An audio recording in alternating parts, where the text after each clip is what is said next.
Ladies and gentlemen, you're about to find out how much the federal government really cares about you. In this video, I'm going to tell you how House Democrats jumped on a caucus call this morning and House Speaker Nancy Pelosi is lining up a vote to save her job and save her colleague's job instead of sending you another round of stimulus checks or sending your small businesses needed funds for you to save it and save this economy, ladies and gentlemen. So as I said on yesterday's video, House Democrats scheduled a call today for 11:30 in the morning. They spoke about bringing the House out of summer vacation for a vote only on Saturday. To vote for what?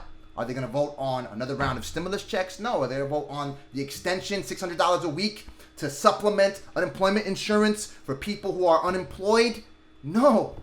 They are voting to appropriate $25 billion for the post office and to block the administration's moves that aim to sabotage the post office, according to them, dismantling of mail sorting machines and removals of mail collection boxes. That's what they're calling for as a standalone deal. As a standalone deal, ladies and gentlemen. Nonetheless, Trump administration has called out Democrats several times. Let's go ahead and go piecemeal in regards to sending out more stimulus checks, in regards to extensions on unemployment, in regards to eviction moratoriums, yet they said no, they want to work on an overarching deal, on a big comprehensive package in order to get everything, to secure food security, to get more money, to reopen schools, etc., etc. Yet they can go piecemeal in regards to putting $25 billion more into the post office, ladies and gentlemen. Listen, in this particular case, I am in agreement with Senate Majority Leader Mitch McConnell, who has stated that the post office, nothing's going to happen to it. It's going to be just fine. It's an institution, ladies and gentlemen, that's been around way before any of us was a malicious thought in our parents' heads.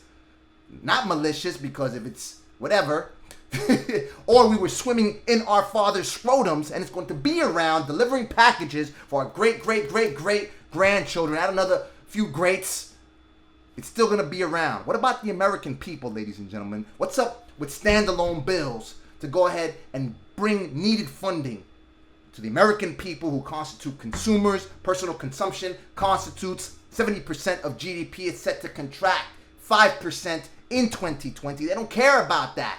They only care about ensuring that the post office delivers their mail-in ballots to keep the chances or maintain the chances that they get elected, and they pull this move off, ladies and gentlemen. Is this America? What happened to for the people, by the people, ladies and gentlemen? I totally understand that the post office needs assistance. Nonetheless, your priority needs to be the American people, ladies and gentlemen. Only one lawmaker, according to Politico, spoke out against this.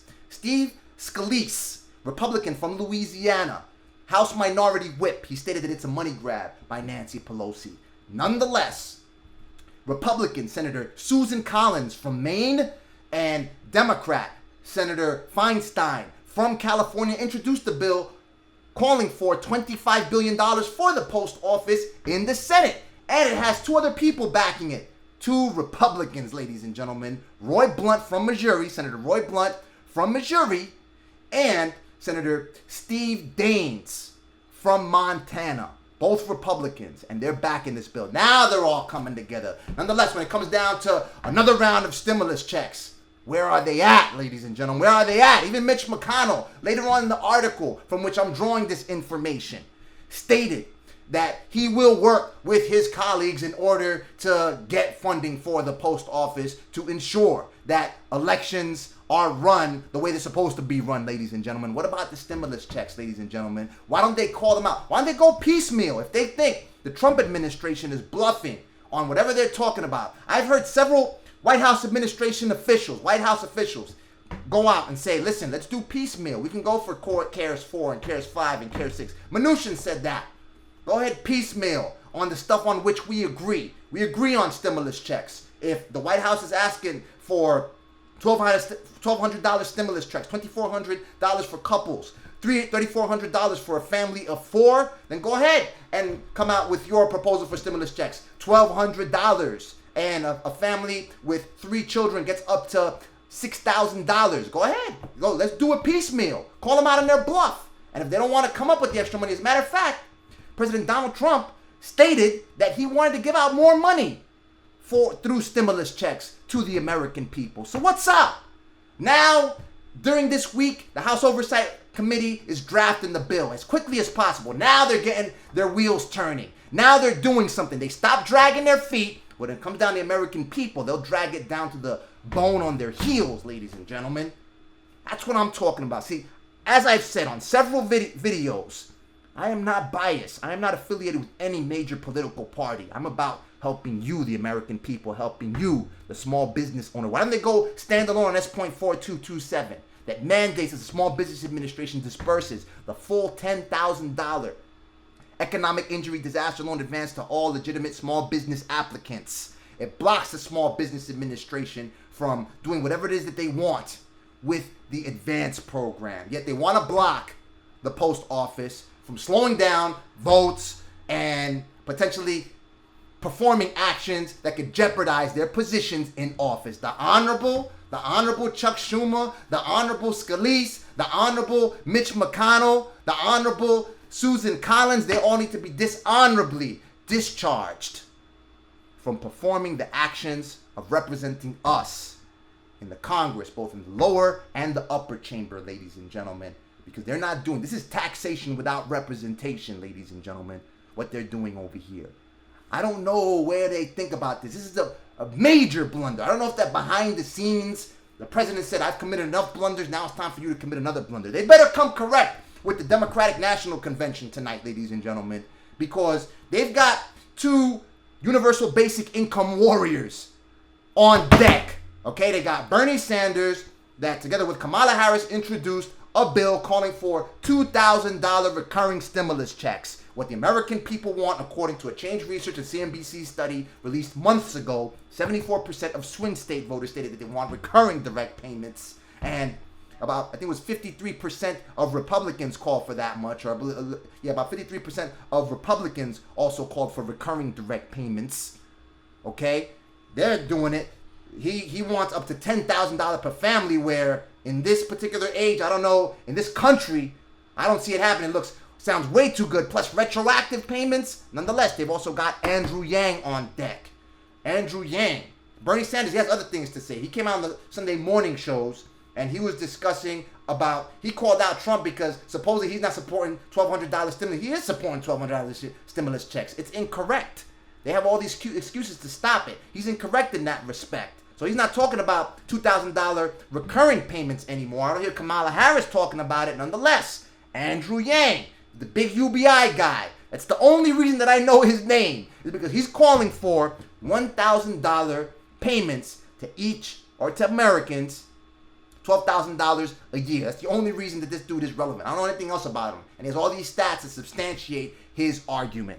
And he wants to get money out to the American people so they can consume. We make up 70% of GDP as business owners, as small business owners that can use the $10,000 grant in order to to bridge our businesses through this entire economic and health crisis so we could save this economy. We constitute 99.9% of all businesses, small businesses. We employ 60.6 million U.S. workers, half of the U.S. workforce, ladies and gentlemen, 47.1%. Don't you forget it. So I want you to go ahead and mobilize, ladies and gentlemen, and contact this speaker and let her know how dare she line up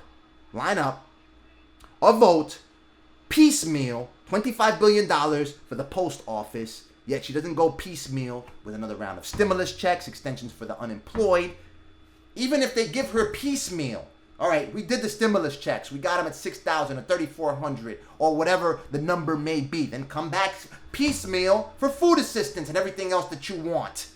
Let them look bad, ladies and gentlemen. Let the GOP look bad in this particular instance, if she was smart enough to do that. But they see something where they think that they've got you bagged, ladies. You know, they have you in the bag already. But they don't have me in the bag, ladies and gentlemen. I don't care whether they're GOP. I told you. I'm the person that told you that President Donald Trump took $750,000 from Quicken Loans and then they got awarded with the $500 million contract through RER Solutions out in Virginia to go ahead and process economic injury disaster loan advances. I went ahead and told you, and no one talks about the processing and the thousands of fraudulent advances and loans that are dispersed through this program, through this contract. Why? Because everybody, these dudes paid off everybody over at Quicken Loans. Their parent company is now public, ladies and gentlemen, and the majority stakeholder in this organization, Dan Gilbert, owner of the Cleveland Cavaliers, is now the 28th richest man on the planet. He paid off Maxine Waters. He paid off lawmakers on both sides of the aisle. That's the end result, because that's all they care about. These public organizations that stay lobbying, that stay lining lawmakers' pockets. As I said yesterday, if the stock market was not at an all-time high, if it was crashing like it was back in February, they'll come up with a stimulus package, get you stimulus checks into your accounts quicker than you can even say stimulus check, ladies and gentlemen. Your head will spin mad quickly. More times than a girl in Exorcist, I guarantee it. So you go ahead and let her know. Contact her, speaker.gov/contact, and let her know. How could she go piecemeal on $25 billion for the post office and not go piecemeal in calling for all of these proposals with which they share compromise with the administration, ladies and gentlemen, so you could secure your life, your liberty, your pursuit of happiness. And go ahead and contact Schumer as well, because he's also calling for Mitch McConnell to bring back the Senate to go ahead and vote on more money for the post office. So they're working together. They're all working together. Now everyone, let's go ahead and get a bipartisan effort to save the post office. Yet the American people, zero. Ladies and gentlemen, let me know what you think. Drop your comments in the comment section below. Watch this video right here.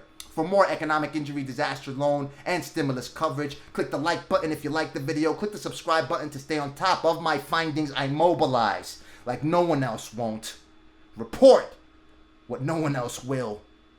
And ensure, stop at nothing until each and every one of you is funded the monetary support you need as American consumers, small business owners, American people, period, to save yourselves, save your families, and save this country, ladies and gentlemen. May God bless you. May God bless the United States of America and everybody else on this planet. Talk soon.